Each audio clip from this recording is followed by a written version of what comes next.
It's that time. Your fix is here. College football is a year-round discussion with these two. Here's JC and Morgan. Mike Morgan of ESPN and JC Shurburtt of 24/7 Sports have you covered. Beginning right now.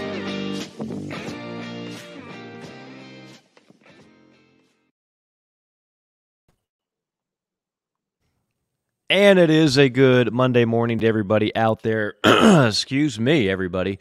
November the 13th is when we record this. Every Monday morning is when we record this, as a matter of fact, right around 9:30 or so, and we welcome you back for another installment. I believe, if my math is correct, I believe this is number 220. 220. If you're archiving this for the DVD set that'll come out, makes a great Christmas gift. No, I don't think we actually have that in the plans or in the works, but maybe someday these will be in a museum somewhere. We look forward to that. We look forward to hearing from you, as always. Chat row is in full effect for those of you that listen and watch live, and we want to remind everybody, it's been a couple of months now, but for those that have been listening since we originated this back in 2016, we are now a video format as well. We are now not just Spotify, iTunes, Google Play. We are also YouTube, Facebook, and Twitter. You can see our smiling faces each and every time. JC donning the American hat, the kind of a little salute to Veterans Day, perhaps, I'm guessing. And I always got a stadium behind me. And I picked the big house. Sometimes I pick something that's a little more obscure, you know, like a smaller school that's been winning or something to that effect. I just picked the big house because Michigan was going to be the epicenter of so much of what we talked about today and what the college football world would be talking about today. And we'll get to it, I promise. And we'll get to the games that took place, I promise. But let's be honest, what has become a juicy, juicy subject line every November now in college football is coaches getting fired and coaches about to get fired and buyouts and coaching searches and candidates. And lo and behold, literally minutes before we signed on today, another SEC coach has gotten the proverbial gas pipe. And, of course, before that, the biggest one, in terms of dollars anyway, got the gas pipe, and that's Jimbo Fisher. Zach Arnett, for those who have not heard, hasn't buzzed your phone just yet. Zach Arnett, the head coach of Mississippi State. It almost feels like if you're going to fire him 10 games in, it was almost like it was always an interim title or tag if you're going to do that. They're 4-6. I mean, they haven't looked great, but I don't know. Firing coaches after 1 year just seems like insanity, but it's not completely unprecedented, and neither is firing coaches after 2 years, which some fan bases want to see at other SEC programs. It's crazy right now, JC, to use your favorite word, angst. Well, angst is out there running rampant. I don't even know where to start on the Jimbo talk, because inevitably what people are fascinated with is $76.8 million, give or take. They just can't get by. They can't get past it. They obsessed with that dollar figure. And again, if you've been listening to this show for years and years, there's an expression. We have a few of them that are quite common on JC and Morgan. And one of them is there's big money and then there's Texas oil money. And those Texas schools operate in a different financial landscape. By now, I think most have figured it out. My introduction to that was not doing games at Texas and Texas A&M, which I've done, and I've seen it. It's everything is just so gaudy. It's bigger in Texas, et cetera, et cetera. You see it. But then even going to like TCU and going to Baylor and going to Texas Tech, you understand that it's the entire state that is just so rich in finances for their particular athletic programs. So when you hear about, and every SEC fan base thinks that, you know, they've got this big cat out there. That's the big dollar guy, right? That we got money, we got it. You do. You have money, but you don't have oil money in all likelihood. So I don't think they batted an eye. I don't think they really sweat this out, quite frankly. I don't think so. I think the Ole Miss game was the nail in the coffin, and at that point, Ross Bjork and company decided time to go. One other thing on this, because we talk a lot, JC, on this show and others about the coach, the hiring and firing process as it pertains to athletic directors. Scott Woodward was the guy that made this hire initially at A&M. He hired him. He signed, at the time, was the richest coaching contract with the richest buyout contract. He goes to LSU, tries to get Jimbo to go to LSU. Okay, Coach Kelly was not the first choice of LSU. You rarely get your first choice. Another thing that you learn when you talk about we can get anybody. No, you can't. You can't. Every school has alums that think they can get anybody and think their job is better than it actually is. You can't always get who you want. So LSU swung and missed. So Woodward hired him. Woodward wanted to get him back. Bjork, after a 9-1 COVID year of success, and I had one of those games. They barely beat Vanderbilt at home that year. That was not a great team, but they went 9-1 in the COVID year, and that gave more leverage to Jimmy Sexton and more leverage to Jimbo to squeeze more money out, and then all of a sudden now it's a 10-year, $95 million deal, and the buyout's even bigger and bigger and bigger and so on and so forth. The point is, this is not I was never a huge Jimbo guy, and if you've been listening, you know this. I didn't think when you got him, he was exactly lighting the world on fire at Florida State. And friends of mine that are not only alums but boosters at Florida State, they were like, we can't wait to get rid of him. All he does is complain about what we don't have. All he does is want more and more facilities, bigger and bigger checks. And we took away Jameis Winston. What did you really get there in Tallahassee? So you got him, but we can all second-guess the move now. You have two ADs that did everything they could to get him, keep him, poach him. You have other ADs, if they had the prestige at their given programs and the checkbooks to clear, they would have gone after Jimbo. This is not a somebody swung and missed on Jimbo. This is a Jimbo was coveted by everybody out there, like Tom Herman was coveted by everybody. The hot name, and very often the hot name falls flat, and so you don't look nearly like Ross Bjork and Scott Woodward are smart dudes. They know what they're doing. They make good move. They're savvy, but you could be really smart and still make a hire that fails. Jeremy Foley did it multiple times at Florida. Some of the quote-unquote best ADs out there swing and miss. This was a mammoth swing and miss, considering the money and considering it went nowhere in College Station. So I'll just start with that before we get into games and everything else, JC. Good morning to you in Chi-Town. Welcome, sir. Good morning. I think here's the deal, Mike.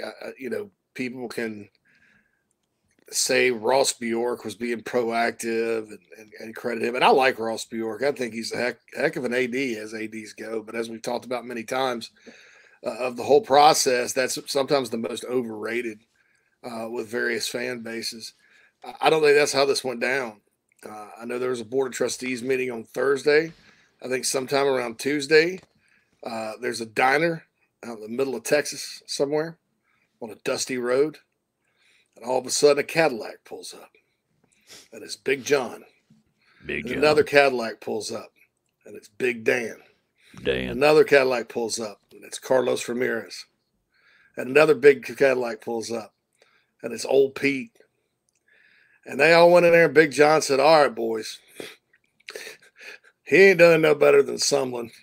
We better get rid of it." And he's like, "Here's $20 million in the hat. I'm going to pass this cowboy hat around, and y'all put y'all's checks in now." And they did. And he's like, "I'm going to go tell Ross what we're going to do.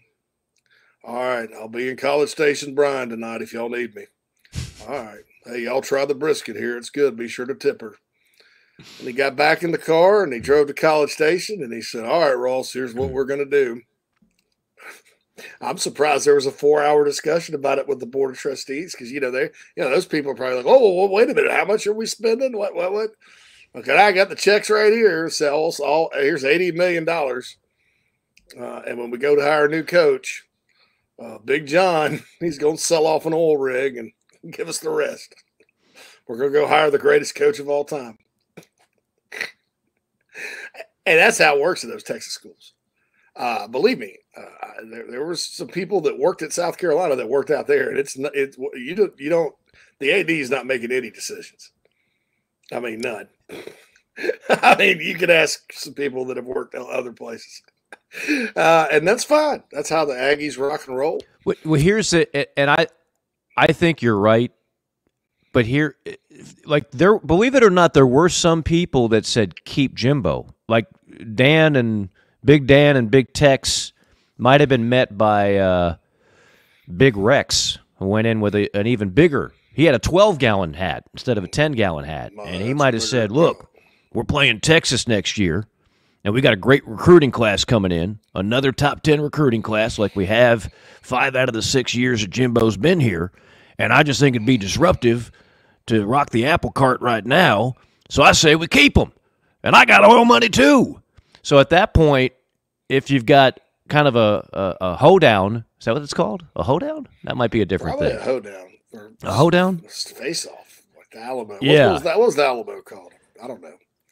Anyway, a hoedown might be something different. I might have just introduced a term that a different thing here on JC and Morgan, and if so, I apologize.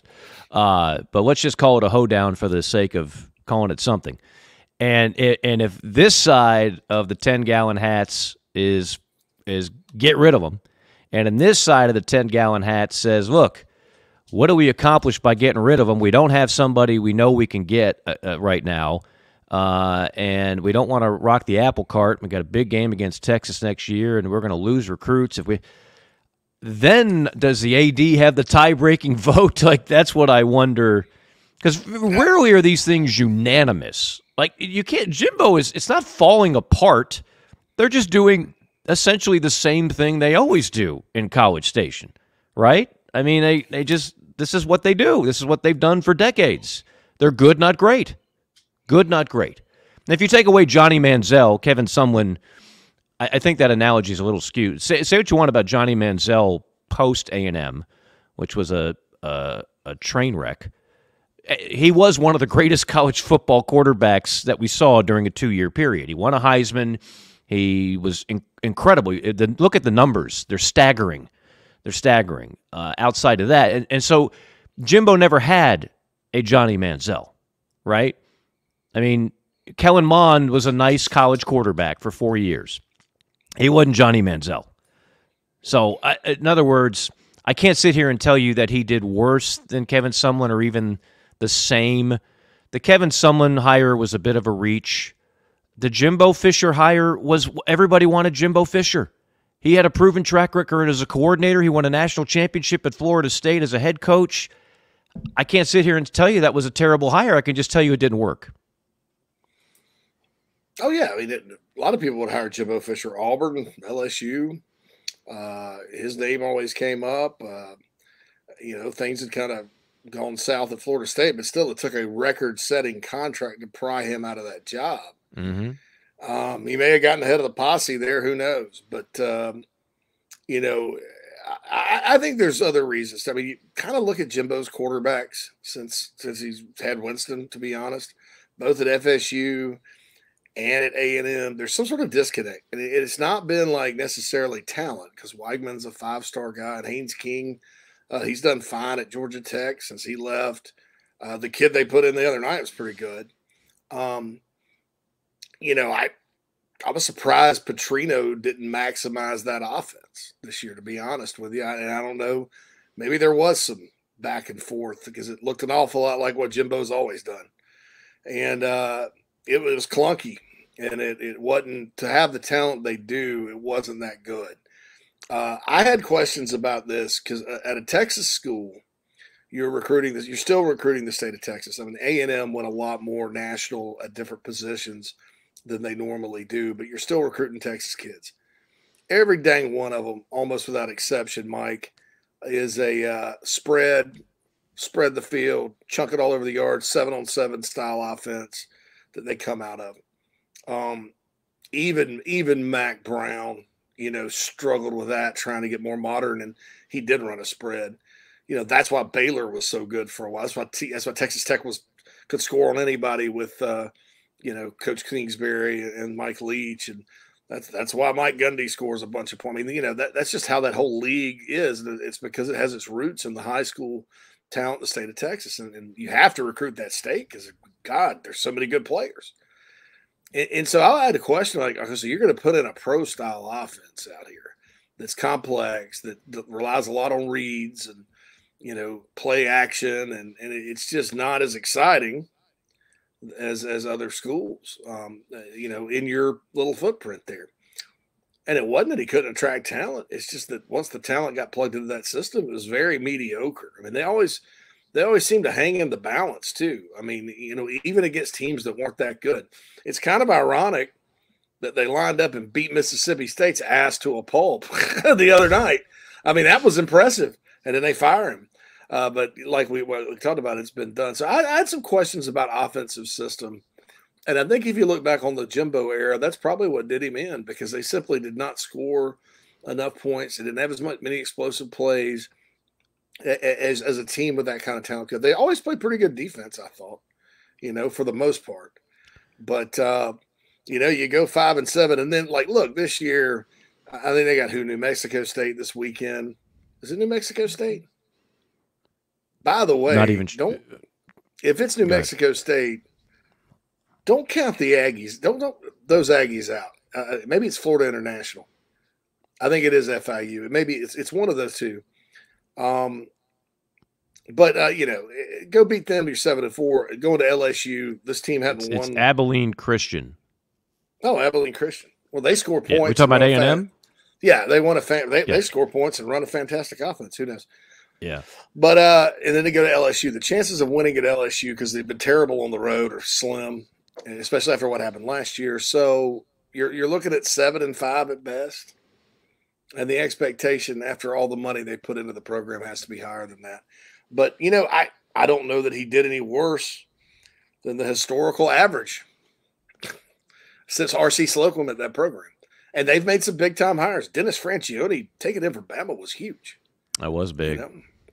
Sumlin had the big first year because of – but think about the second year. After Kingsbury left and went to Texas Tech to take that job, you had another coordinator come in, and I think they were, 9-4? They slipped back. Mm-hmm. Never recaptured the magic. So it's going to be fascinating to see who takes the job. If I'm Texas A&M, I'm going to get a football coach, not a name. I'm going to Durham, North Carolina tomorrow and saying, Mike Elko, come on back to the Brazos, buddy, because I think you got to not chase a name, but chase a coach. Now, all the reports out there nationally are they're going big. So we'll see what big ends up being. I truly don't think they have a list. They probably had a list before the season started, and then that list has been modified multiple times. But I honestly don't think they have a number one clear-cut guy that target. I really do think that they are looking everywhere, that everybody is a candidate at this point. I don't think they're going to go after a coordinator. I think, it's going to be a head coach, but, you could go after an NFL coordinator. That's a different deal. The best fit to me, the guy, if I'm A&M, I'm kind of salivating over, and I don't know if A&M fans are even thinking about him or not, but the timing is atrocious. Dan Campbell from the Detroit Lions. I thought about that, and I've heard that name mentioned, and he's got ties to A&M, right? He's an A&M guy. He's an Aggie. He's an Aggie, yeah. But they are rolling in Detroit. It's the best season. This is Barry Sanders, man. Like if they were 2-9, like a typical Lions season, then I could definitely see that. That's your point. The timing could not be worse. I don't see NFL coaches having success don't leave for college, and NFL teams don't lose their head coaches over money. So there's let me get the sliding scale out. There's regular SEC money, and then there's oil money. There's oil money, and then there's NFL money. And without even knowing Lions ownership, I can just tell you the NFL is a different deal. Like, they don't lose coaches to a college over money ever. It's never happened in the history of the sport. That's not going to happen here. So I don't think so. I think you got to go elsewhere. And DeBoer is obviously a hot name, and Elko's a hot name, and he was there as a coordinator.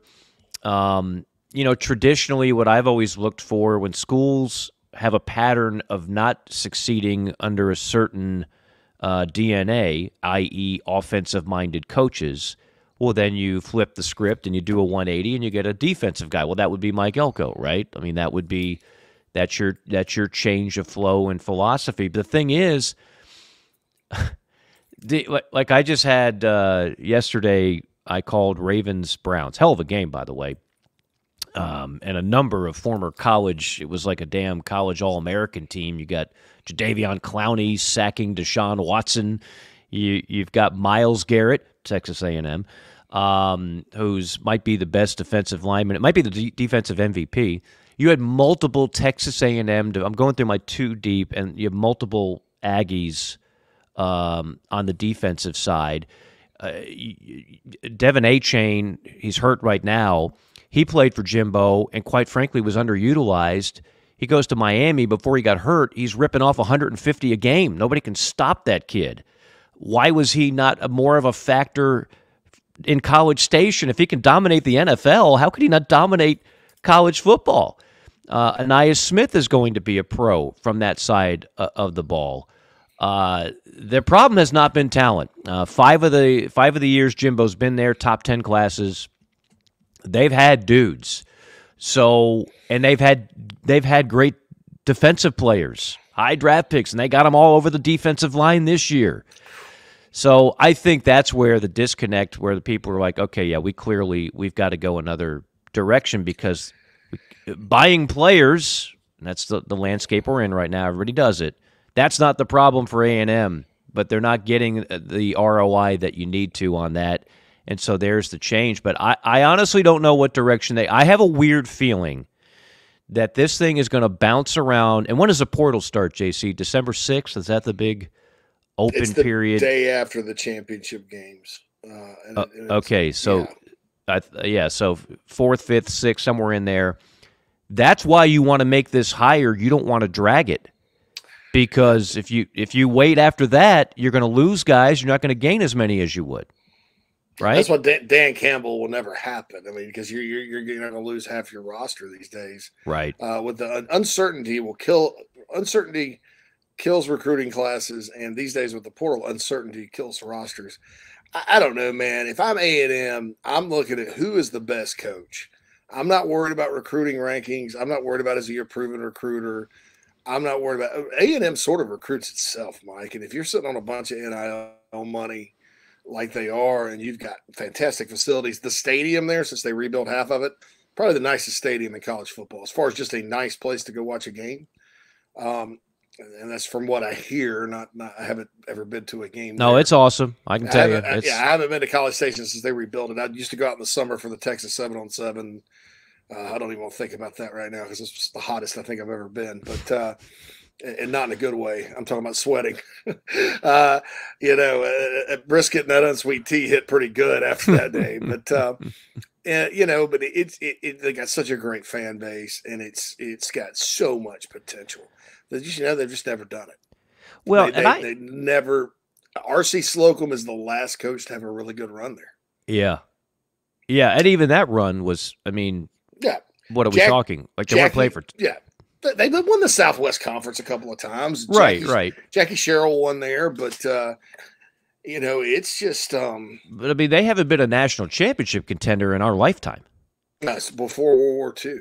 Before, yeah, exactly. I mean, and I heard our buddy Josh Pate, who we've had on, and we'll probably have him on again soon. He put something out there yesterday as I'm flying back. I was watching it on my phone. and he kind of did a diatribe on, look, this is an outstanding job, and I'm surprised that anybody would be willing to accept the fact that A&M hasn't been better. It's just terrible hires. Well, I think it's deeper than that. I'm sorry, because, Jimbo Fisher was not a terrible hire. You could say that after the fact. Was anybody saying Jimbo Fisher was a terrible hire when the hire was made? I don't know those people. Show me somebody who said that was a terrible hire when it was made. Kevin Sumlin was questionable, but again, Kevin Sumlin did great things at Houston, which happens to be in the state of Texas. He was considered one of the best offensive minds at the time in college football. Now, did it pan out? No, but there are a lot of people that would have hired Kevin Sumlin. You can't say these were awful hires when they were made. You could say them after the fact. You can say that after the fact, right? Cliff Kingsbury had a lot to do with Sumlin now. I mean, that's right. Was a significant drop off. And speaking of Coach Handsome, I don't know. He's a candidate. You throw him in there with NFL experience now, with a bunch of NIL money and a great staff. I mean, he can't be like Lincoln Riley and ignore defense. That's stupid. You can't really do that in the SEC. Everybody's got to at least play sign. I know the Isn't league that what he did at Texas Tech? Scoring more now. Hey, just ignored everything. But if you ever, one of the things about Texas Tech, though, Mike, if you ever watch them and you look at their D line compared to like Baylor, TCU, A&M, Texas, they're a lot of little short, tough guys. They don't for some reason on defense. It's tough for them to recruit. So I understand that in a place like that. At a place like Texas A&M, you have to be elite on both sides of the ball. And I think, Mike Elko, when he was at A&M, was a really good recruiter. I think this guy, man, you don't just walk into Duke and win like they have. Beating Clemson like they did, winning 9 games last year like they did. Cutcliffe was sort of at the end of his rope there. He did leave some good players behind, but it's not like he took over for that Duke team that took A&M to the wire, back in the day in the Peach Bowl. Actually, that was Johnny Manziel's last game at A&M. It's not like Duke was on a roll when he got there. It's hard to win there. It is so hard to win there. And the guy was a D coordinator at Wake Forest and did great there. Got the Notre Dame D coordinator job, was great there. DJ Durkin, who I got a lot of respect for, he couldn't hold a candle to what Elko did on defense at Texas A&M. And so then he goes to Duke and starts winning, and they're winning by running the ball and playing D. Are you kidding me? I mean, you think Duke's winning like Spurrier won there. They're out ski. They got some crazy offense that like Wake Forest wins. No, Duke is running the ball and beating people on defense. Think about that. I think it says a lot about how soft college football's become. But think about that for a minute. I would go, and Elko, quite frankly, would be the guy that I wouldn't let it get past him. He is the best coach. He's young. He's 46 years old. You probably don't have to pay him $75 million guaranteed to come take the job. And A&M, I think, stop chasing the guys that have the connections, like the Mike Shermans and Kevin Sumlins of the world, and the R.C. Slocum or the Dennis Franchionis. Stop chasing the big names like Jimbo. Go get the best coach. And I know Elko does have ties there, but he wasn't there a long, long time. He's from New Jersey, for God's sake. Go get that guy, and I guarantee you'll be in the playoff within 2 years. I'll call it right now. Mike Elko takes the A&M job. I'll give it 3. The last coach I said that about was Jim Harbaugh. It did take him 5, but he was in there by year 5, wasn't he? And you see what Michigan looks like now. Yeah, you and I were on an island when we were defending Jim Harbaugh because I mean he was getting beat up in the national media, and quite frankly, plenty of Michigan fans were sick of losing to Ohio State. They wanted them out. Many of them did, and obviously that's turned around. Elko 3 years, I believe they were top 5 defensively all 3 years. Now, they still didn't win a ton of games. So then you start looking at the offense, and maybe they've had defensive coordinators like really good, Dirk and Chavis. Like they have not lacked for getting high-profile, experienced successful DCs in College Station. And again, that hasn't been the biggest problem. So if if he is the guy, you still got to fix offense. And, Elko walked into a situation, and I can't remember, and I know I asked him the question, if he recruited Riley Leonard or did he inherit Riley Leonard? But, Leonard was he was an off-the-radar guy, JC, as you know. He was a basketball player in Alabama, and everybody thought he was going to play basketball, and then he wound up playing football at Duke, and now he's probably going to be a first-round draft pick. Like, I don't know if that's going to happen again in College Station. Now, you're going to get 4 or 5-star kids that go there, but Jimbo had that too. Yeah, but I think Mike Elko could coach, and I think his offense. Kevin Johns is OC at Duke. He's a spread guy, but it's a running spread offense, which I think A&M could really, because A&M's always going to have elite backs. They're always going to be, because of the state of Texas, Texas, Georgia, sometimes Alabama, not Florida, not South Carolina most years, not Tennessee, not Missouri. Those are your states in the South that actually do produce good offensive linemen because of the numbers. But it's hard to find elite offensive linemen in the South. But so A&M's always going to have like a top half of the conference offensive line to get out there and do it. I think it's a no-brainer for them. I'd go get the best coach. To hell with everything else. Don't win the press conference, Ross Bjork. Win games. Win games. That's what will make everybody happy. And I think that, you want to talk about proven. He's proven it at small schools in the Carolinas. He's proven it at the University of Notre Dame, where they were very physical. And then he's proven it at A&M in that environment. Probably knows a lot of people out there. To me, no Dan Lanning. Dan Lanning is winning at Oregon, not Duke.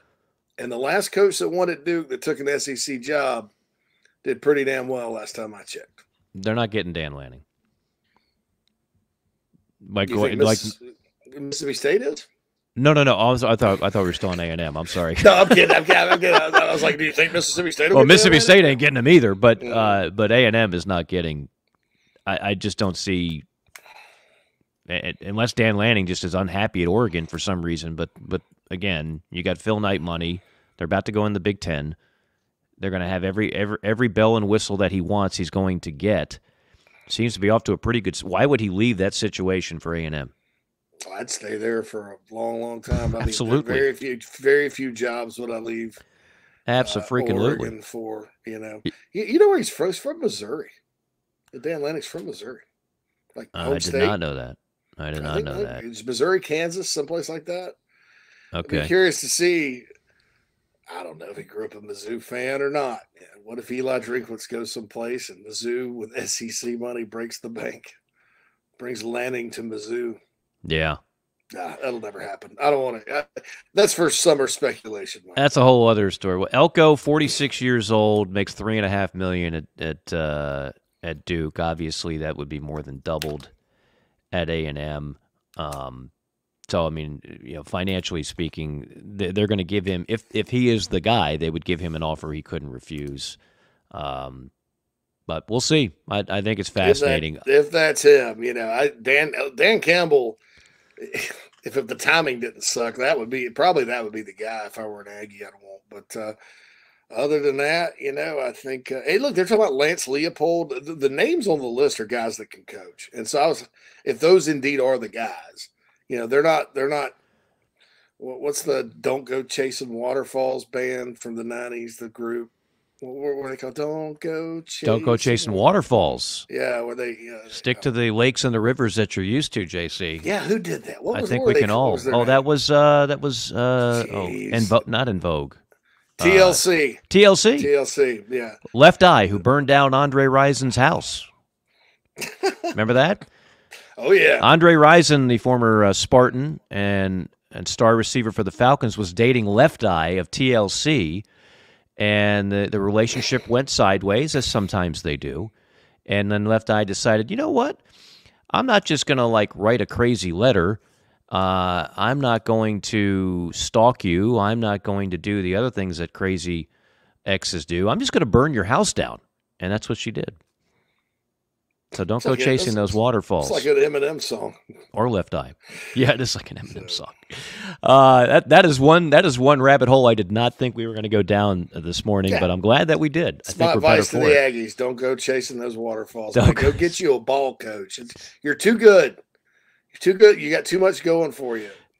You know, you've tried everything else. Just go get the guy that is the best football coach. Before we go to break and get to the rest of the news and the JC5 and around the SEC, we're going to a lot to get to in a short amount of time. Jimbo Fisher finishes, if my numbers are correct here, 60-39 overall. But most important, here's what the fans care about: SEC, 23-18, and Kevin Sumlin was 21-19. And obviously, there's no SEC titles to speak of for either one, nor was there an appearance in Atlanta. Mike Sherman remember Mike Sherman? Wow. Mike Sherman, before they went into the SEC, he was 50-25 in the Big 12, but 15-18 in conference. Dennis Francione, 60-32, but 19-21 in conference. R.C. Slocum, if you got him. He was a 3-time Southwest Conference Coach of the Year, 91, 92, 93. And they were 78-28. In conference. Then before that, you go to Jackie Sherrill. Gene Stallings look, they've hired coaches. I don't want to hear that it's Gene just Stallings compared Stallings' record at A&M to his record at Alabama. Yeah, we know it did not do well at A&M. No, he was 73-27 overall, but 19-30 in conference. Now this is when the Southwest Conference was pretty badass, quite frankly. And speaking of buying players, they were doing it big time. It just wasn't legal back then. But yeah, I don't want to hear like it's as simple as, because you could say the same thing about Texas. Well, they just made terrible coaching hires. That's why. Really, have all the coaching hires been terrible, or is there something deeper than just they just got to get it right? Texas, they've hired worse than A&M, I think. I mean, I think so. I don't want to say worse. I want to say like they've jumped the gun on getting rid of people and blame the coach worse than A&M. Yeah, there's football reasons. You look at Jimbo's quarterback recruiting and his offense. That's supposed to be a specialty, and they sucked. You know, that's a reason. Tom Herman won a bunch of games, just didn't win enough. And everybody wanted Tom Herman. Everybody. Yeah, I mean, like in Texas, their problem, and you still see it. I mean, they still sometimes squeak by against teams they have no business squeaking by with the last 2 weeks, for an example. They're still not tough under Sark. And you know, that started at the end of the Mac Brown era. Some entitlements, you know, seeped in. They won in spite of that. But there's not two tougher guys in college football, in my opinion, than Charlie Strong and Tom Herman. But those are not guys that run cream puff practices and country club type environments, you know. And so, and Sark, to his credit, brought a bunch of dudes from Bama that don't tolerate that either. So their problems have been largely cultural rather than football. I think with, you know, with A&M, you could point to football reasons, tangible football reasons. By the way, Daryl writes in, Mike, surely you've dated a crazy woman before. Oh, you could say that, but I never allowed matches or lighters in the house, so that's what kept me from going, getting all left-eyed with a burnt house now. The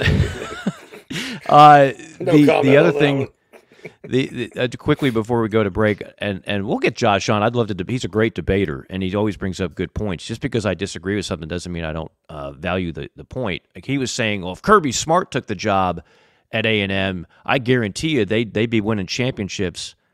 You can't guarantee that, and you don't know that. Like Kirby Smart, first of all, it didn't start off like a bouquet of roses right off the bat at Georgia. Lost some games that, quite frankly, they shouldn't have. There was a little bit of on-the-job learning. And Georgia, Mark Richt set Georgia up, already won multiple SEC championships.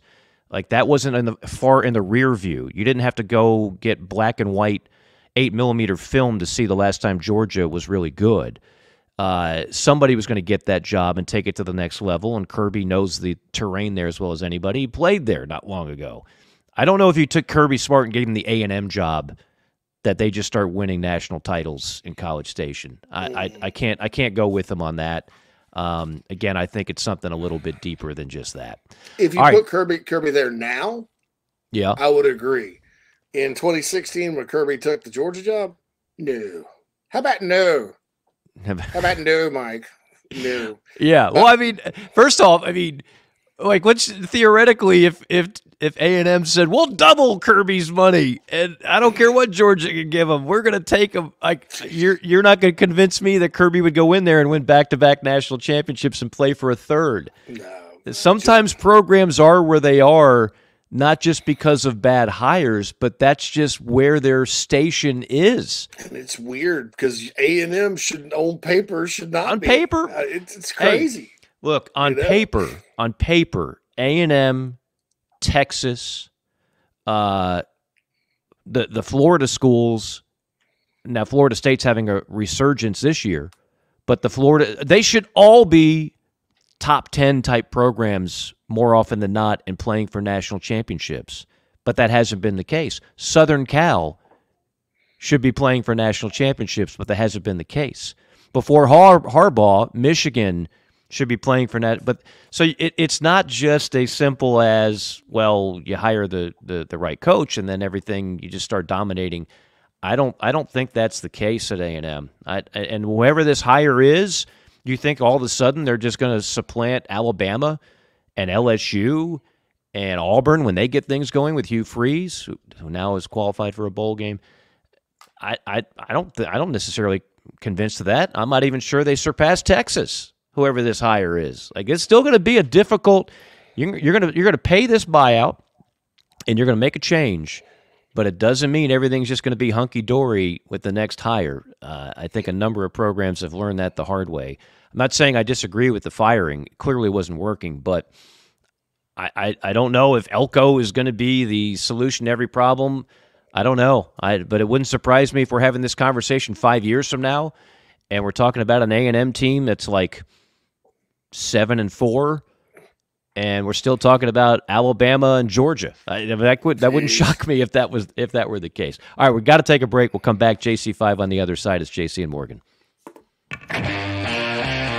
Down here in the South, we don't always see eye to eye. While our taste in college football teams, or what sauce, if any, goes best on a rack of ribs, or what to mix with our Dixie vodka might be up for debate, we can all agree there's nothing better than a Southern tailgate.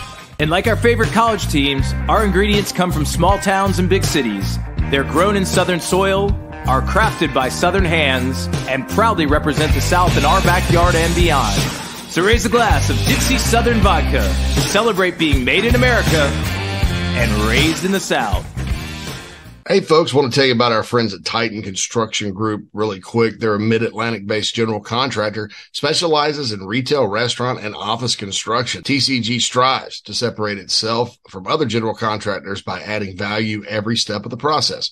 From project budgeting to estimation, value engineering to construction, they focus on those relationships and not the transaction. Titan builds partnerships one project at a time. Among their clients are Starbucks, Crumble Cookie, Blake Pizza, Home Goods, 15 plus years experience, based in Midlothian, Virginia, and contracted in Virginia, West Virginia, North Carolina, and South Carolina. So get on their website, TitanCGinc.com. That's TitanCGinc.com. Get in touch with Brad if you're in need of a general contractor that focuses on going above and beyond for their clients. That's Titan Construction Group, a proud sponsor of the JC and Morgan podcast.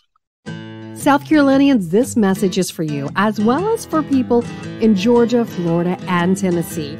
If you think you may need work done to your roof or a new roof altogether, there's one simple name to remember: Elite Roofing and Restoration. South Carolina native Jeremy Johnson has been helping people in the South make sure they have the very best people checking on and building new roofs for over 25 years. Fully licensed, bonded, and insured, they provide the best service possible. Call or email today, 678-781-1998. That's 678-781-1998, or you can go to EliteRoofingGC.com JeremyGA.com. Schedule a no-hassle, free inspection today. Wind damage, hail damage, or just wear and tear. Don't settle for second best. Let Jeremy Johnson and Elite Roofing and Restoration take care of it all for you today.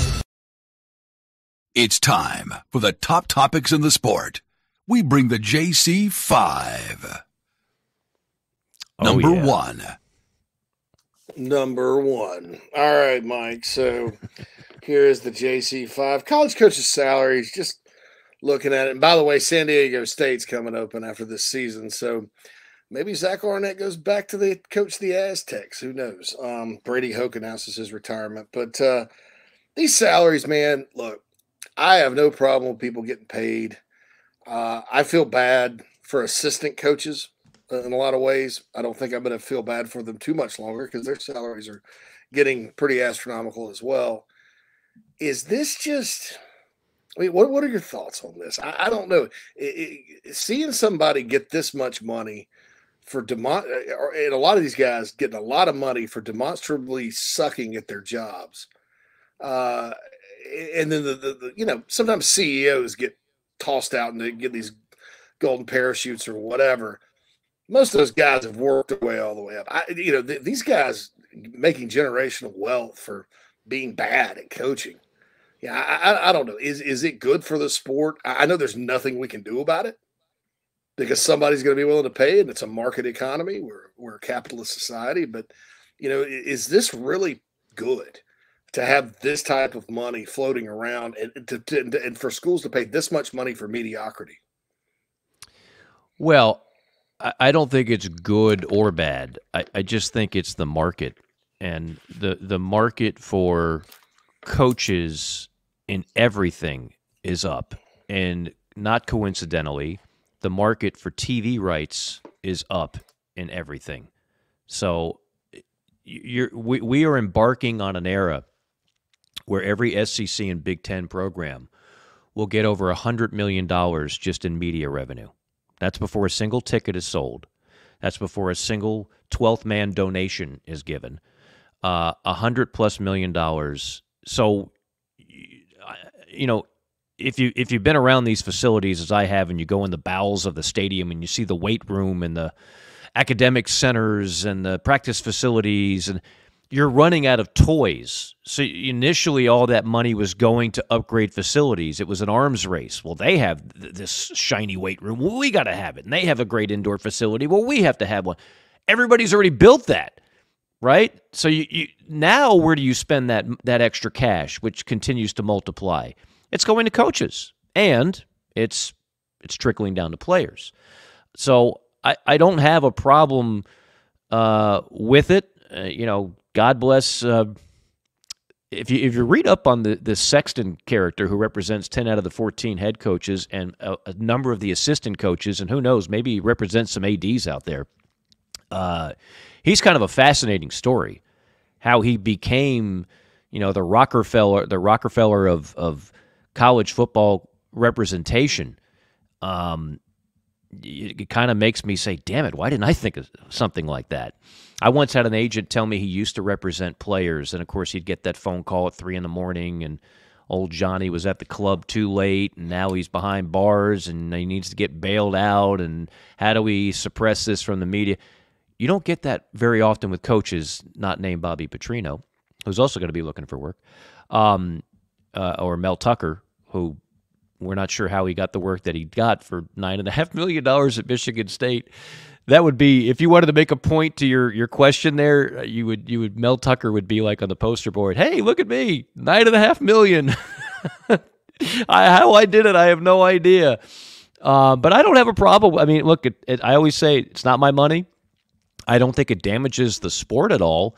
I don't like the turnover on coaches, and that's the thing. When you get all that money, you're more susceptible to being fired quickly, and that's what you're seeing now. Like it used to be, you get 4 years, 5 years, 6 years to prove whether or not you belong. You don't get that anymore. It's too much money at stake, and if you get passed by, it's going to cost even more money to get back out of the hole you've already dug with a failing head coach. So the long answer to your question I just gave, the short answer to your question is, out of control to me, it's not a factor. It's just the climate that we're in, and I don't think it really – look, the ratings for college football this year are out of this world. The attendance is out of this world. The money has never been higher. So I can't say that because coaches are making a lot of money and people are turned off by buyouts when we've got people struggling to live in the worst economy that you and I have probably lived in. I get it while there's some resentment toward it, but no, I don't think it hurts the overall product. Number Jimmy 2. Sexton did not. Well, before we get to 2, Jimmy Sexton, by the way, did not go to law school. Tennessee grad, decided to get into sports agent because he's Reggie White's sweet mate. Represented right. Reggie White, the Minister of Defense, and got some players and then got into this SEC coaching thing. He is like a character out of a John Grisham novel now. That's right. I mean, he's like that dude that, he's so infamous. So it's interesting. All right, so on to number 2, as our voice guy has already said. All right, so Michigan. So this is a juicy piece of info reported from Ann Arbor, which I think is a mess. Michigan's Board of Regents talked about them leaving the Big Ten over this. Wow. Yeah, we have an email on that too. How juicy would that have been?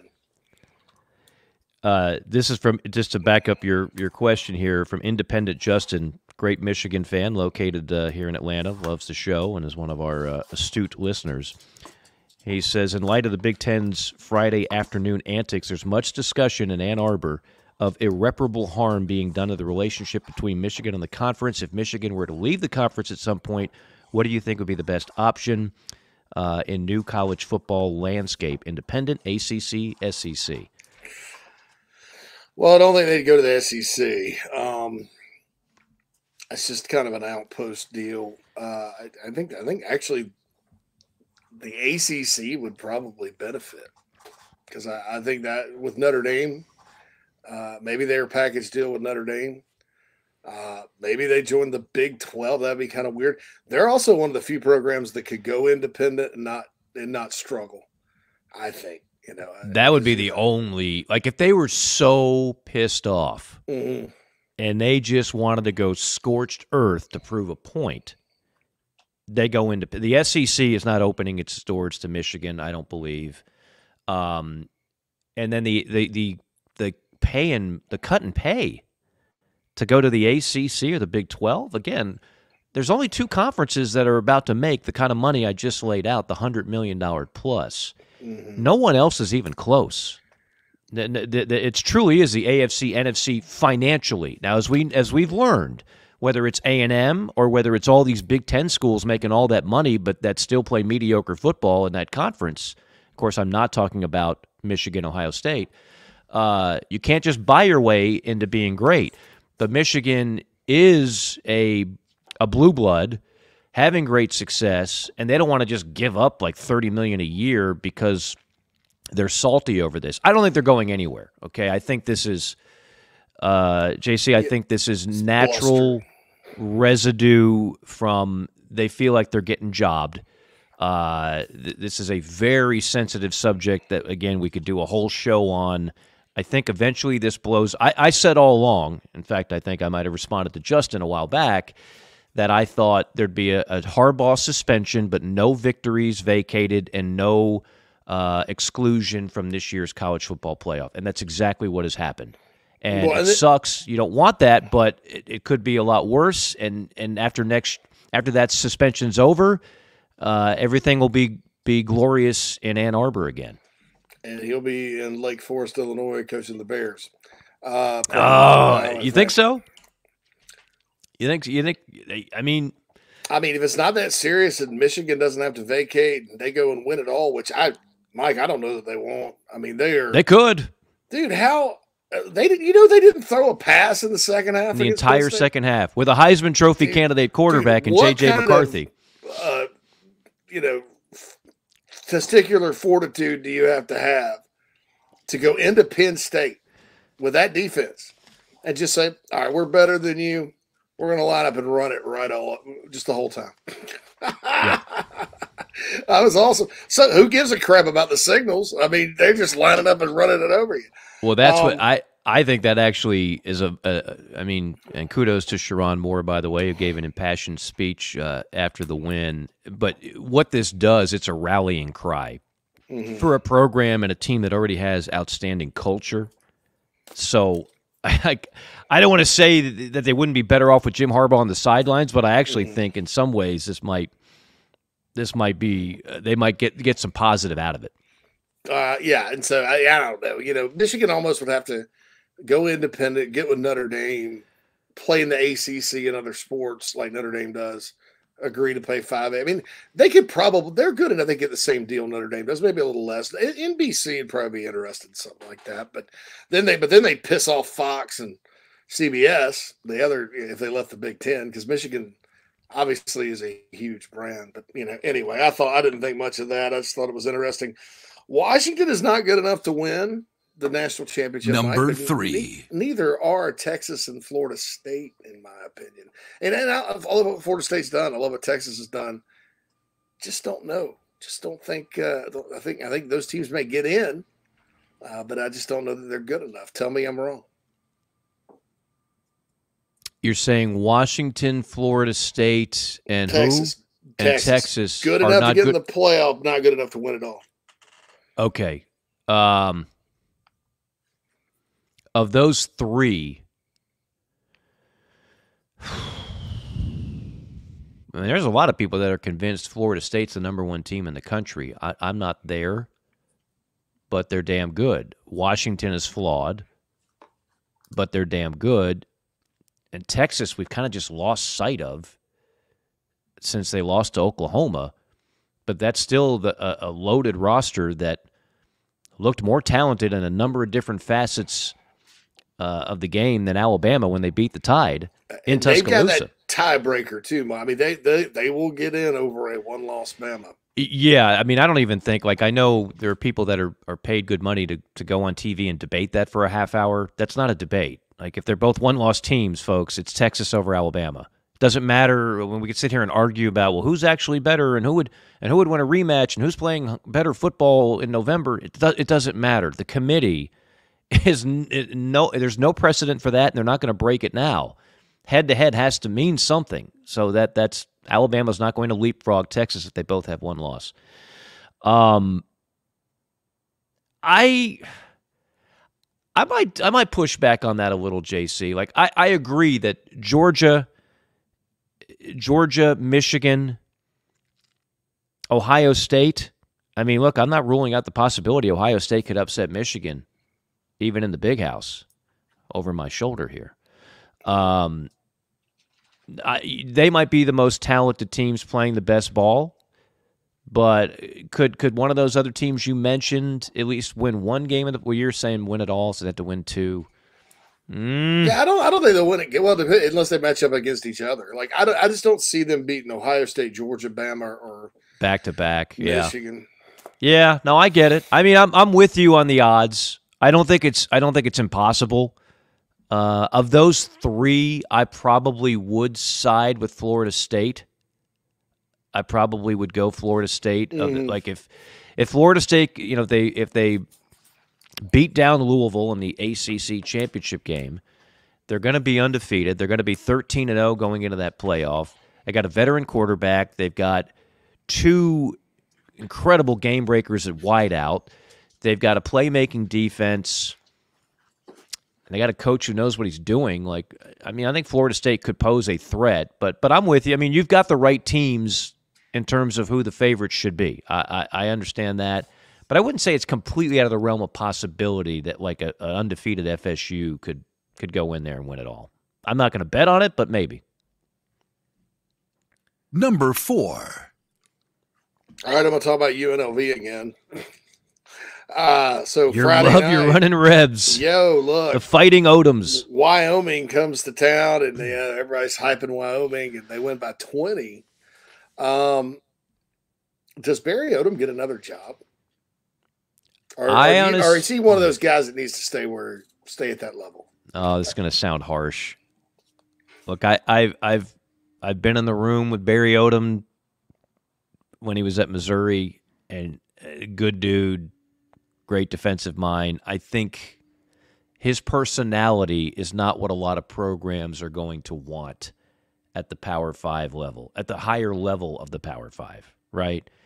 I mean, there's a certain amount of charisma that I think you want, especially in a day and age when you're trying to sell kids on your program and sell boosters on opening up the checkbook.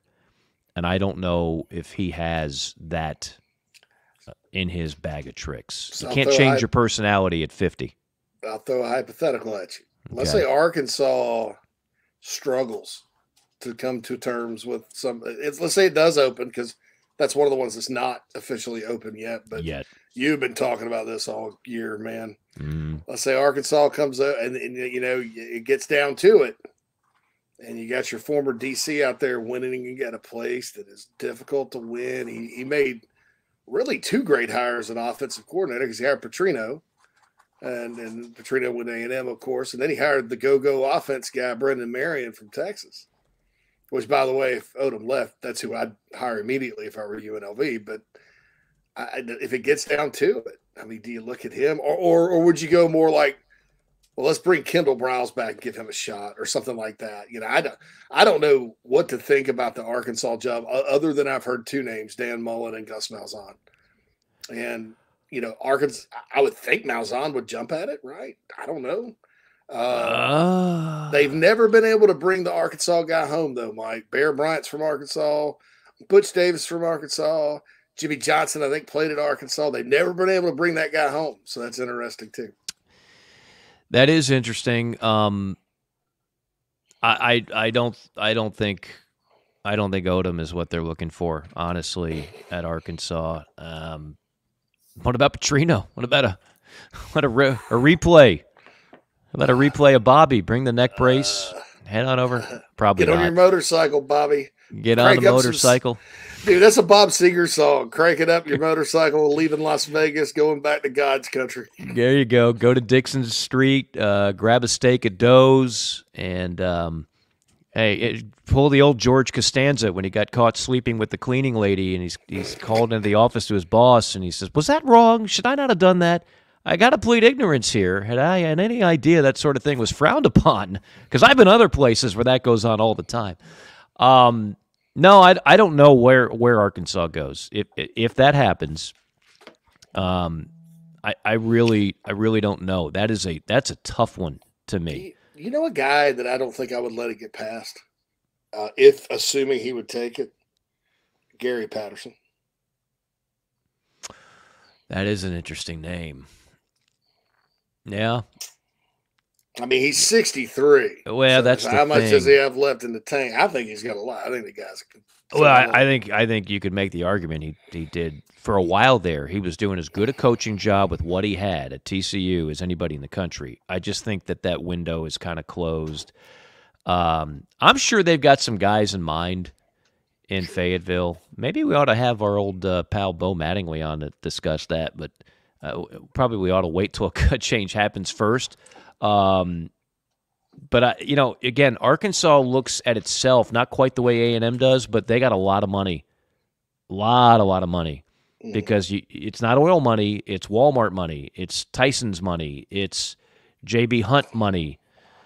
There's a lot of commerce in that state, which is growing and growing and growing from was it Springdale to Bentonville, Springdale, Bentonville, Fayetteville. If you've been around that area, a lot of money. And they feel like, hey, in a lot of ways, you've talked to Arkansas people that have been around since the national championship days, with Jerry Jones and Jimmy Johnson. They feel like they should be competing for SEC championships on the regular. They feel like they should be a program that can compete for a national championship. Like every fan base wants to believe that. Arkansas says, we got a track record here. Wasn't that long ago. It was a long time ago, but it wasn't that long ago. Right. And we've got the resources, and we've got the money, and we've got all this. That's the way they look at it there. So I don't know if the kind of names you're talking about would really whet the appetite of some of those big donor, pig suey Razorback people. Mississippi State's another story. We haven't even talked about the Zach Arnett deal, but, you know, and by the way, I don't think Dan Mullen – he's not going back. Yeah, and now, he may go to Arkansas. I mean, I think he's in the mix for that one. Do you really? Is that? I mean, you know better than me. You're on the board. Malzahn and Mullen. See, Malzahn makes all the sense in the world. I mean, Malzahn. That's how Malzahn got G'd up at Auburn in the first place. He flirted with Arkansas. Auburn said, "Well, we got to pay you a bunch of money to keep you to not go to Arkansas," and then they fired him anyway a few days later. And they had to pay, at the time, was a record $21.5 million buyout. That is about a fourth of what they just paid Jimbo Fisher in College Station to go take another job. Here's something else nobody's talking about. Yeah. Here's why if you're Arkansas, Mississippi State, if you make a good hire, there's hope. And I'll tell you why. There's no more SEC West, brother. There's no more SEC West. Yeah, you're going to draw. They're basically going to play. Arkansas is basically going to play Missouri every year, and then draw 7 names out of a hat, and then you're going to play the other 7 teams in the league. I'll take that if I'm an Arkansas fan over Auburn's won national championships, LSU's won national championships, Bama's great. Heck yeah. A&M has all this potential. You know, the Mississippis have enjoyed since 2013 probably their best run combined. You know, I mean, Ole Miss has been pretty good for a while now, you know, under Hugh Freeze and then Kiffin. I mean, you know, but now you get to play South Carolina, Kentucky, and Vanderbilt, and Missouri, and Florida's down. I mean, you know, I'll take that if I'm Arkansas over beating my head against the ceiling. No question. In the division every year. They all want to go east. They all, and the East is better than it was. I mean, we've talked about this a number of times. The East had a really a bad period where it was weak. You had simultaneously power programs all down. The bottom was awful. The middle was not good, and the top was below expectations. That has changed, but it's still not the West. So yeah, they're all like, let me go east, please. Everybody's Auburn's going to be fired up about that. I mean, that's so. If you're Mississippi State, Arkansas, A&M, it's probably a good time to be getting a new coach. I mean, Arkansas's schedule some years are going to look like the Southwest Conference with, you know, or actually Oklahoma was not in the Southwest Conference. They haven't actually played a whole lot, but you know they're going to have years where they play Missouri, Oklahoma, Texas, and Texas A&M. You know, it doesn't even look like the SEC anymore. So yeah, it'll be good. All right, number 5. More Mountain West. And I was going to mention the Boise State job's open, and that's a significant job. Nobody talks about it because you know these other big jobs open, but they cut ties with Andy Avalos, who I thought wasn't a good hire for them to begin with, even though he did play there. And San Diego State's open. So my question to you, Michael, which of those 2 Mountain West jobs is better at this point? San Diego State. New stadium, great city, California recruiting. Look, the job that Boise State did for years where they were actually like in the top 10 for many, many weeks and were pulling off upsets over programs like a Georgia. Those days are done, and I don't think they're coming back. And Boise is back to being a really, really difficult job. Whereas San Diego State, I think, is trending up. And I think San Diego State is one of the more attractive, quote-unquote, Group 5. I know they hate that title. Group 5 jobs out there. I think they've got a chance to really move the needle at that program. So I'd go San Diego State. Sweet. All right, that wraps up the JC5. Wraps it up. We'll take a timeout. We'll come back. We'll go around the SEC and close down another installment of JC and Morgan. Stay tuned. Chicken cock originated in Kentucky, like so many other bourbons. And so the resurrection of it, you know, Paris, Kentucky, that's the county seat of Bourbon County. So much of this whiskey was being made in that Bourbon County, put on ships and barges and shipped down Ohio, down to Mississippi, and got to New Orleans where it got distributed all over the world. And people kept saying, well, hey, I want some more of that whiskey from Bourbon County. And so that's how bourbon whiskey got its name. And chicken cock originated actually in Paris, Kentucky, which is today Bourbon County. Hey, this is Mike Morgan, and like many of you, I love staying active. It makes me feel better. It helps me enjoy a better life. But whether you're a world-class athlete or someone just keeping the dream alive like me, you'll want to make sure you have someone who can handle the injuries that are going to arise. That's where the world-renowned Dr. Michael Hatrack of Synergy Sports Wellness and Synergy Release Sports come into play. He's been my guy for nearly a decade, and he has served thousands of people, including over 400 NFL players, over a career that spans 47 years. Yeah, he's that good. And his staff's personalized biomechanical treatments and therapies can handle it all. Back pain, knee pain, shoulder pain. We all know the injuries, but few know the solutions the way Dr. Hatrack and his terrifically trained staff do. I've seen others. No one delivers the results the way they do. That's why people from all over the country come to Synergy's 2 Georgia locations, Buckhead and Alpharetta. Dr. Hatrack has trained a team of chiropractors in his proprietary technique that has been proven to yield life-changing outcomes from professional athletes to the Joe Schmoes of the world like, well, me. Check out the website to set up an appointment today, SynergyReleaseSports.com. That's Synergy with an S, ReleaseSports.com. You can also find a link for them on our website, jcandmorgan.com. Let the incredible staff at Synergy take care of you so you can reach your wellness goals. Let's get in the RV and take a drive around the SEC.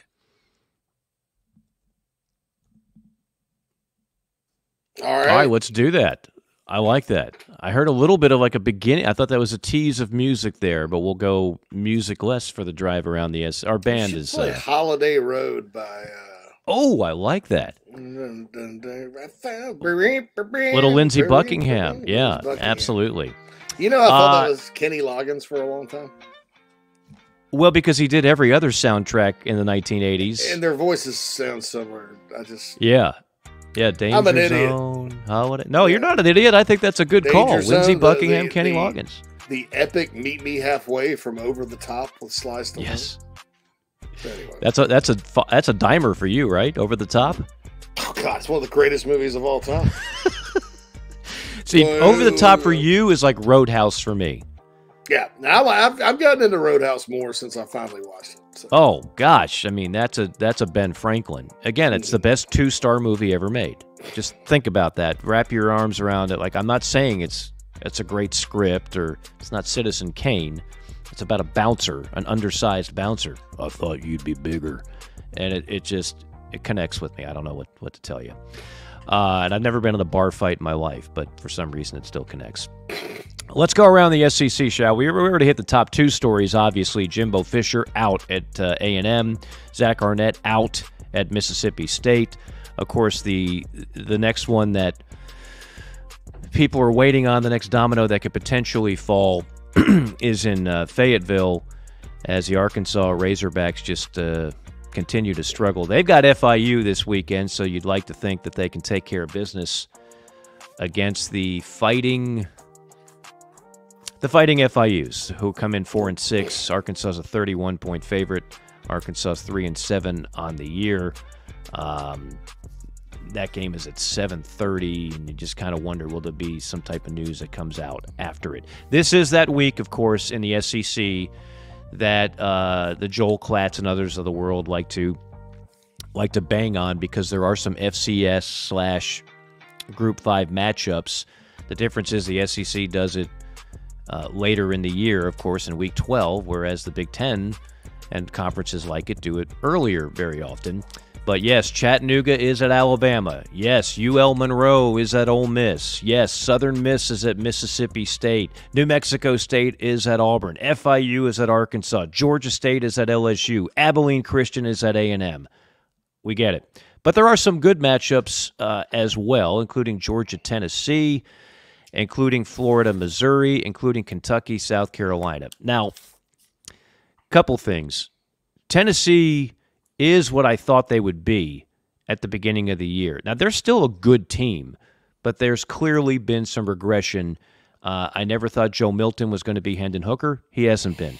I never thought their wide receivers would be the likes of the 2 that they had last year. They haven't been. Tennessee's good. They're good. But if they lose to Georgia as expected, Georgia 10-point favorite, they'll fall to 3-4 in the SEC.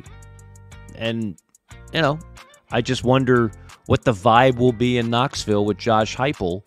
How long does the goodwill last?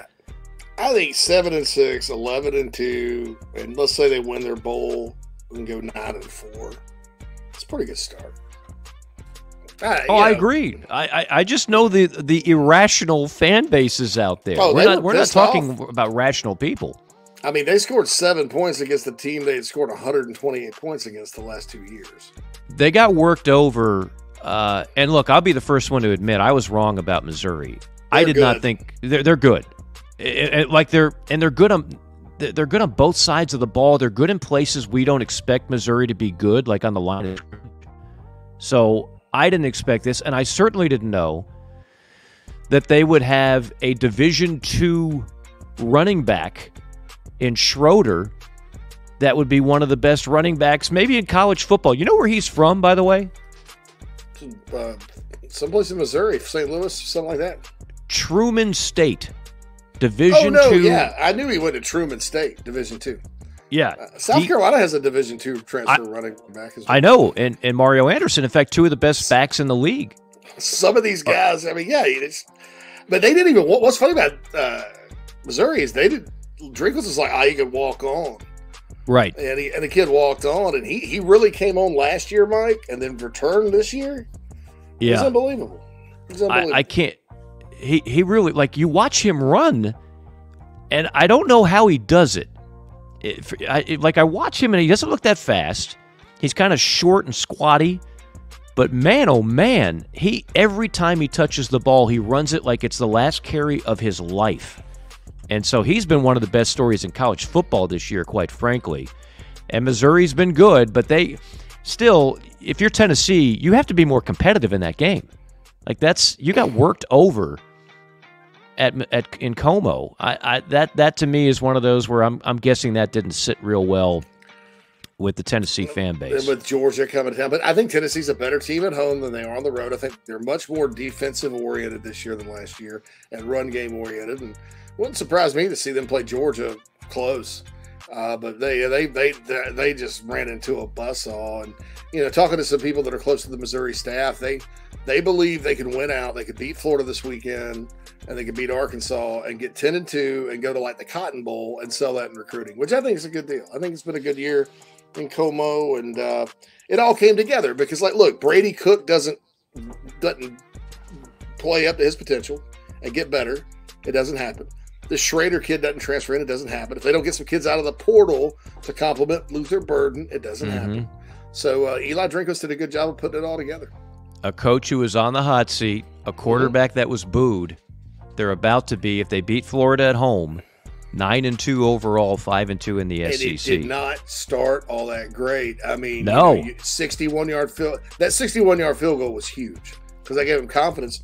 But they only won by 4 against Middle Tennessee State and 7 against Memphis until they hit conference play. If you watch that game, I'm getting noise from a website here. If you watch that game with the game-winning, the 61, right? 61-yard field goal. They did everything they could down the stretch to squander that opportunity. Like, the clock management wasn't great either. Like there was a lot of stuff going on, but they did just enough to pull it off. And by golly, that's what matters. They did just enough. What about speaking of Florida? Florida loses to LSU. That is now 5 years in a row, right? 4 or 5. I know Chris Doering on SEC Now has to keep wearing like ridiculous costumes because he makes a friendly bet with Peter Burns, who's an LSU fan, and every year Chris Doering, who we've also had on the show, gets demeaned and loses a piece of his soul because of the domination that LSU's had in this series. I guess an entertaining game. Jaden Daniels racks up over 600 yards of total offense. I'm going to tell you right now, I'm a Heisman voter. Go ahead. Oh, he had a coming-out party last year in the Swamp, too, That's right. So they got no better against him. No, they got no better. They have no defense. They have absolutely no defense in Gainesville. Zero. There's zero resistance. They haven't stopped anybody all year long. Graham Mertz, who nobody wanted, has actually been he's played good football for them. So they've had good quarterback play, and they still just can't get it done. They're in danger of finishing 5-7. And if that happens, it's going to be a really long offseason for Billy Napier. Really, really long. I know they got a recruiting class, although they just had a kid flip, right? Kid flipped to Auburn from Florida, from Mississippi, and they'll lose a couple maybe, Yeah. But Florida State's lurking, Miami's lurking for some of those in-state guys too. Right. And I'll repeat this just in case people missed it. Florida's schedule next year is ridiculous. Brutal. I've never seen Florida have this kind of schedule in the history, because Spurrier kind of would not schedule. I mean, it was tough enough with the SEC and FSU every year. Mm-hmm. I don't know who was thinking what on this. It may be Miami. I mean, but it's Florida State, Miami, and UCF in the non-conference. Okay. Yeah. Why would you schedule you? I mean, now two of those are at home. Samford, who played them off their butts a couple of years ago when Mullen got fired, comes in. Then they got Georgia, and then in the conference they drew Texas A&M, Texas, Tennessee, Ole Miss, LSU, Georgia. It's insane. So what is improvement next year? Getting to 6 or 7, and then you're looking that won't cut it. If they have a losing record this year, which they're going to be underdogs, it'll be an upset if they beat Missouri or FSU. We're looking at 5-7, Mike. That'll be the third straight losing season in Gainesville. That has not happened since before Spurrier. Oh yeah, you got to go back to I think Charlie Pell. Just to have a head coach have 2. This will be 2 under Billy's watch. Yeah, I third think in a row. Pell would be the last guy. Okay. And the other story, of course, coming out of that game is Jaden Daniels. I'm not supposed to talk about the Heisman vote, but I will tell you this: I've been hyping up Jaden Daniels since before the Week 1 kickoff. I thought LSU would win the West. Obviously, I'm going to be wrong on that. But I thought Jaden Daniels would be the Heisman of the SEC, which means you would likely be a Heisman candidate.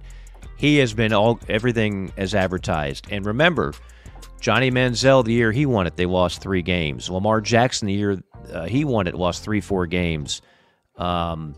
You don't have to be in the playoff to win the Heisman. And I would hell, Caleb Williams last year won the Heisman. That was a weird year where it was like everybody that was a candidate just did something late to get kicked off the island. Jaden Daniels, and I'll repeat this for the 20th time, no one has played better college football in 2023 than Jaden Daniels. I thought that way before the 600-plus yards. I will say it again. Doesn't mean he's a lock to win the award. We still got games to be played, meaningful games, and he won't be playing in as meaningful games as some of the other candidates out there that play for Michigan, that play for Oregon, that play for Georgia, that play for Washington.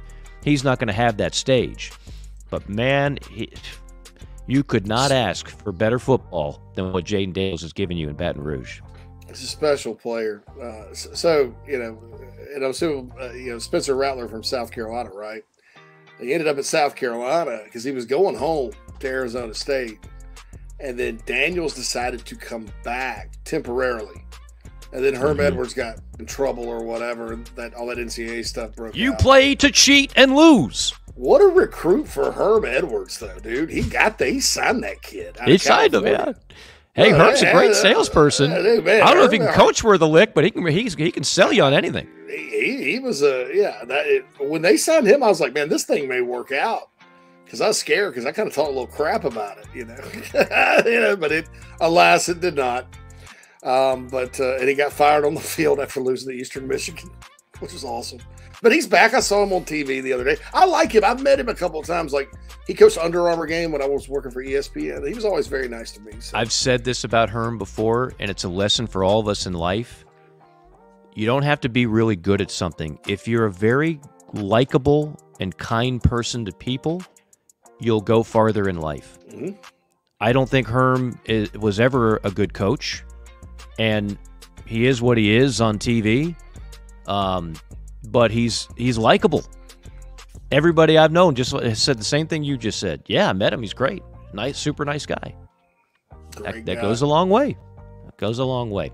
A couple of housekeeping notes. First off, want to remind everybody of our great sponsors. You see some of them on the screen, including Elite Roofing and Restoration. Whether you're in Georgia, the Carolinas, Florida, parts of Tennessee, Jeremy Johnson has you covered. I've been a client of his for years in 2 different states, as a matter of fact, and they have become the industry professional leaders in that category for more than 25 years in both roofing and construction. If you need work done in your house, they're also good at that as well.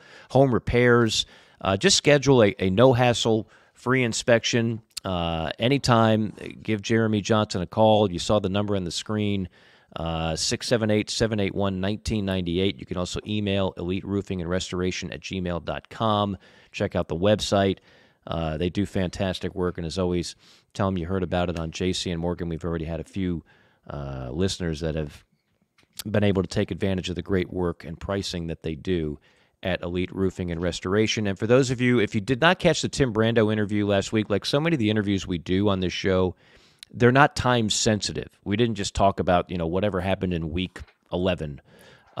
Really good stuff. Those of you that caught it, loved it. And those of you that haven't, it's always there. You can go to the website, jcandmorgan.com. You can listen to it after the fact on Spotify, watch it on YouTube. It's everywhere.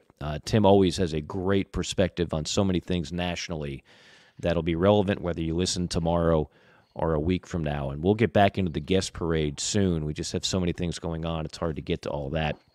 Speaking of things going on, JC, I know you've got things going on and ready to bounce to another show on this titan of a network that we call the Chief Sports Network, which is growing and growing. So we will bid farewell here, as a matter of fact. Our thanks to our producer, Phil Mullinex, for keeping us technically sound, and to all of you for choosing us each and every week. Really appreciate the kind words. Number 220 is in the books. For JC and Phil, this is Mike. We'll see you next time on JC and Morgan.